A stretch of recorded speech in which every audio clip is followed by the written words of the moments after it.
Okay, in this video we're going to have a quick look at some rules around counting atoms, which is a really important skill to be able to do. And you need to be able to do this skill in order to balance chemical equations. This first one, I've got question 1 here. We are going to count the number of atoms available. So I can see I've got a capital C. So C stands for carbon, and there's no number after it. So I can see there is 1 carbon in that formula. And then I've got O for oxygen, and you can see the little 2 here. So that means I've got 2 lots of oxygen. So in terms of working that out, we've done it. If it says here, if you think that there are 2 cobalts, so you can see why somebody might think that, because there is a CO, you might think that's the formula for cobalt, but remember, these are both capital letters, which means they indicate 2 different elements. So next one, H2O. So I've got H, which is hydrogen, and you can see a number 2 after it. So I've got 2 lots of hydrogen, and then I've got oxygen, and there's no number after it. So I've just got 1 lot of oxygen in the formula. This one is a good one because we've got a big number in front of the formula. So let's just deal with the formula initially. So I've got 1 carbon here.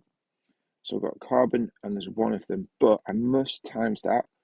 We have to times that by the 2 at the front, so that's 2 times carbon. Do the same here. So my O's, there are 2 O's in the formula, but there's a 2 at the front, so that gives me 4 O's, 4 oxygens in total. So the 2 multiplies everything by that. Let's just see if there's another one. Yeah, we'll try this one down here. So this one here is got nitrogen. Now be careful because there's nitrogen there and there's nitrogen there. So I've got nitrogen, but there are 2 lots of nitrogen. And then I've got hydrogen, and it's got a little 4 after it. So there's 4 lots of hydrogen. And then there's also oxygen and a little 3. So I've got 3 lots of oxygen. And we'll try this one because this has got brackets in. Now remember, the rule about brackets is the number outside the bracket multiplies everything inside the bracket. So it multiplies everything inside the bracket by the number. So let's deal with aluminium first. So aluminium is Al, and there's a little 2 after it, so there's 2 lots of aluminium. To the bracket, now then, in the bracket I've got the sulfur. There's 1 sulfur, but I've got to times it by this 3 outside the bracket, so that's what we'll do.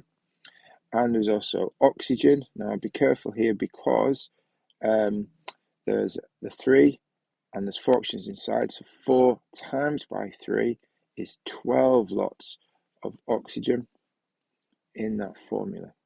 The most common mistake people make is they add those 2 numbers together. We must never do that. It means multiply in order to work out the correct number of atoms.